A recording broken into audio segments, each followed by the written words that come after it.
it's okay to feel neutral about something like that happening?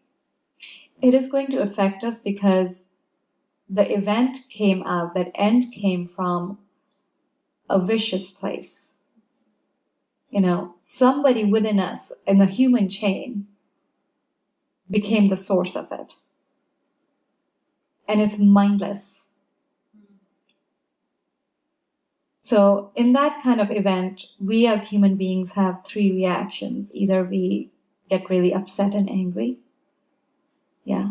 And so we said, we're going to act on this. Or we react to it. Or we suppress it.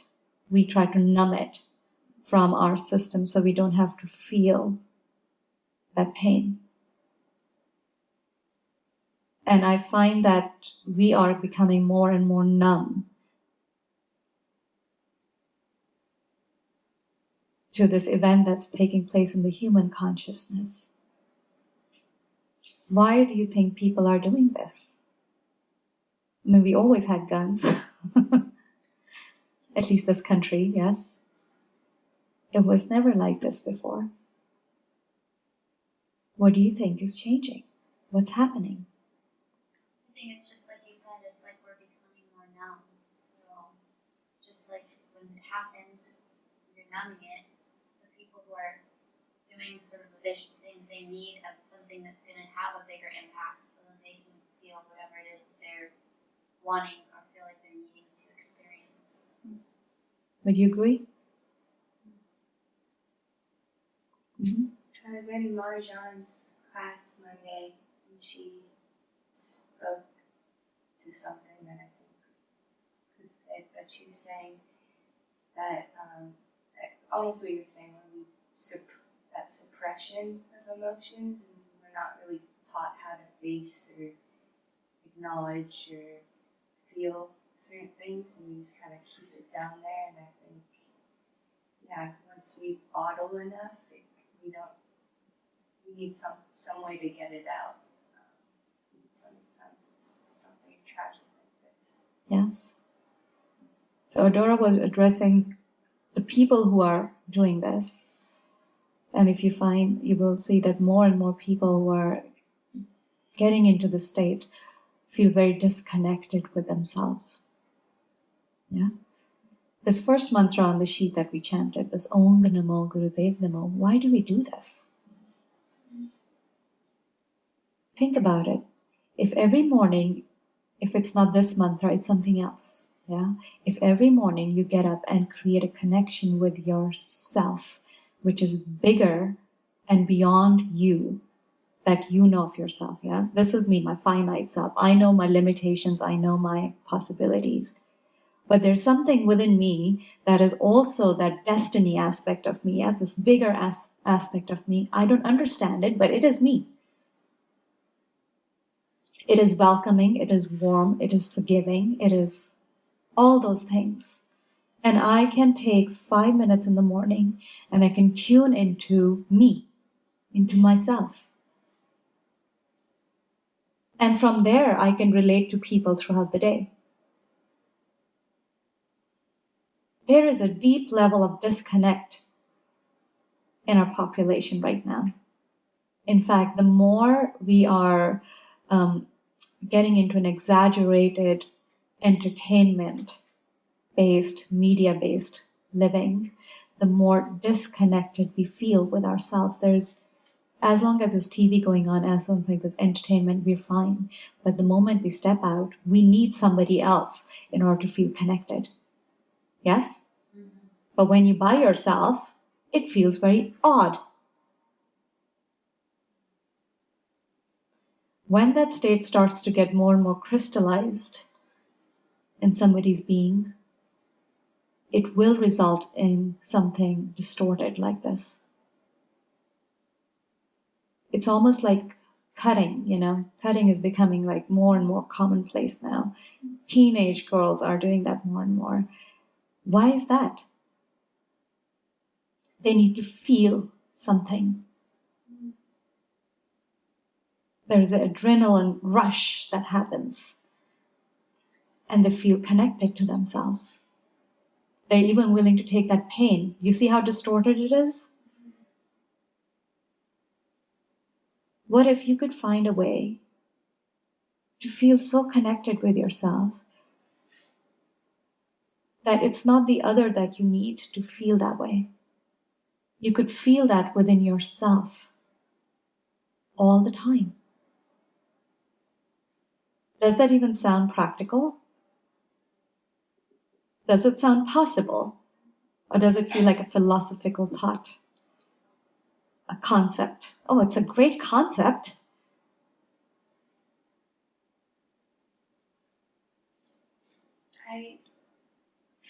One thing, what I'm grappling with is my job's kind of built on media. I kind of hate it. I just am trying to figure out how I can,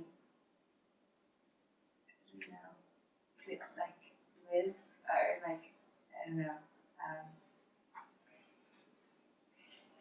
It's just been such a part of my life. It's hard to let go of. Mm-hmm. If that makes sense. Mm-hmm. Well, you don't have to let go of it. You just have to bring your complete self to it. You know, when Yogi Bhajan first came here, I think I was telling that story in teacher training. That's him. He brought Kundalini Yoga to the West, and everything was going against him. And he had no money. He had no relatives. He was in Toronto in the middle of winter. And he says, I need to find a job. I want to pull my own weight. I don't want to be a burden on anyone. And even though he's a decorated, high-ranking officer in India, he was willing to even clean toilets. He worked as a janitor. That was his first job in the West. At night, he would go and clean toilets. And somebody who knew him was like, Yogiji, what are you doing here? What are you doing? What's the point? You should go back. You have everything then. And he says, no, I can clean toilets, but I clean it from my whole being. When you are deeply connected into who you are, you can take that who you are and do anything. And you will actually change the way it's done. That is the whole point of us working together in this realm of Kundalini Yoga or yoga, is about, I don't need to leave that world. If all of us who are waking up would leave the world thinking it doesn't work or it's crazy or corrupted, then who would change it? Our job is to wake ourselves up and then begin to shift the way things are done in this world. As leaders, as teachers, as politicians, as working in the media, as working anywhere. You know what was really encouraging? I was at Peet's Coffee the other day. Peter likes Peet's. Is it Peet's Coffee? Mm-hmm. No, it's not Peet's Coffee. There's another one in Tustin. Keen's Coffee. Peter's like, anyways, they had golden milk on the menu. Do you know what golden milk is? It's a recipe by Yogi Bhajan. It's really good for your nervous system. And it's made with turmeric and almonds, and it's just fantastic. And I was so excited. I was like, look at that. All of a sudden, we can go and find golden milk at Keen's Coffee. Somebody who probably works there knows about this and said, let's add it to our menu.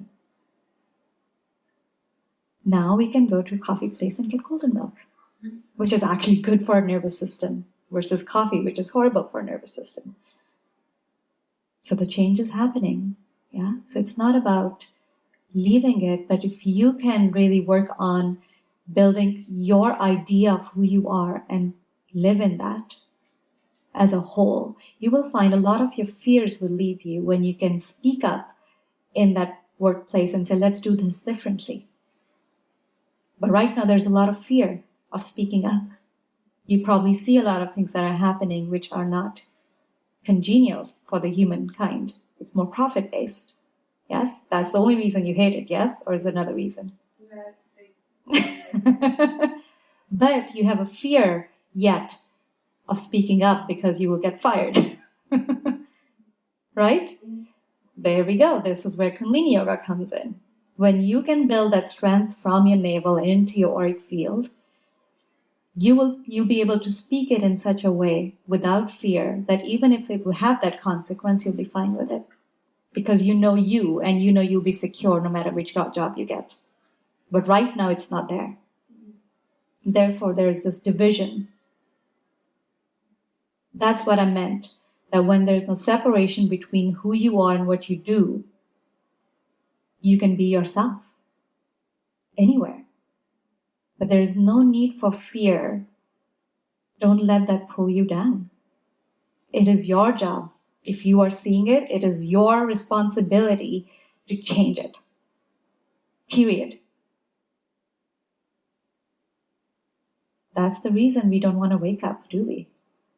Because if you wake up and if you see something, it is your damn responsibility. A child will throw a peel on the floor. If you're the adult and you can see that peel on the floor, are you going to pick it up or are you going to walk around it? Waiting for someone else to do it.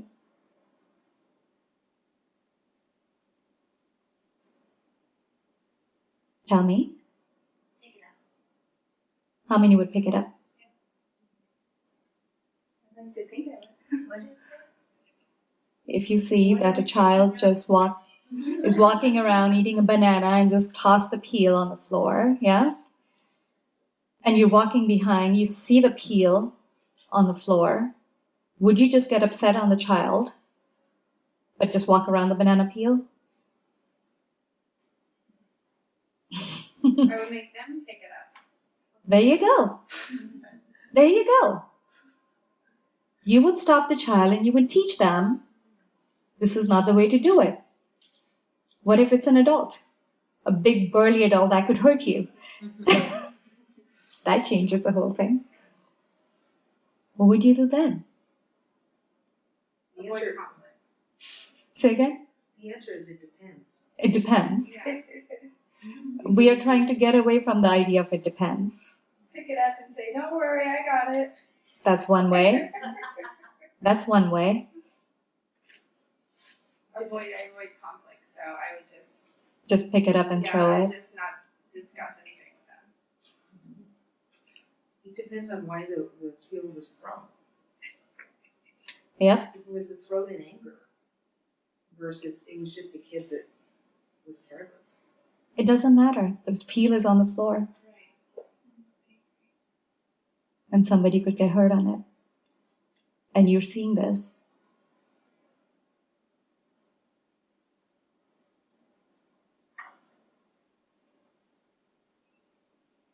I felt very heavy today from the moment that I woke up because of all the things that are happening, and it took me a little while to really get moving.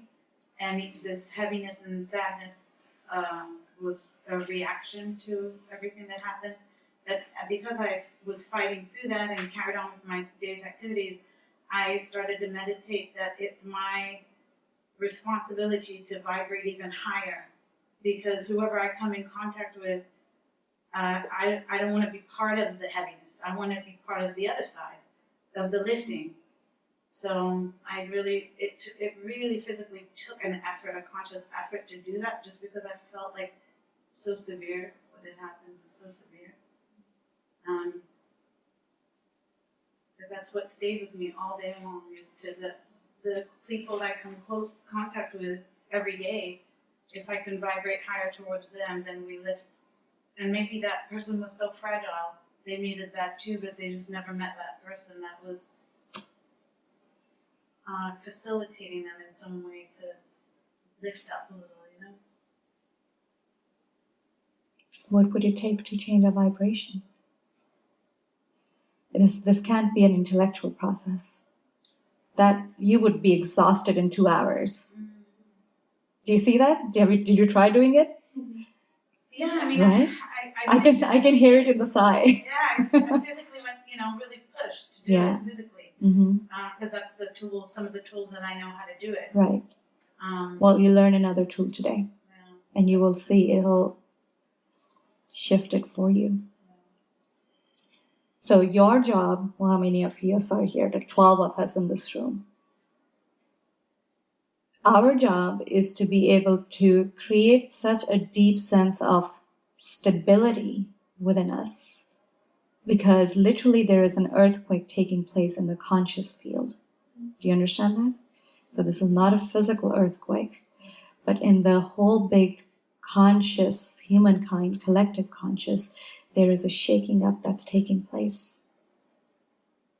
And for those of you who are trying to figure this out, who are maybe partially awake, but are feeling it a lot more, you are the ones who are more sensitive, aren't you? Aren't you picking it up off of people around you? Yeah. So it needs to be a conscious effort to create a stability within you that is so solid, so that as others are shaking around you, they can hold on to you. It is not even necessarily to change that vibration in any other way besides just being steady. For more inspirational offerings, visit us at sevenchakrayoga.com.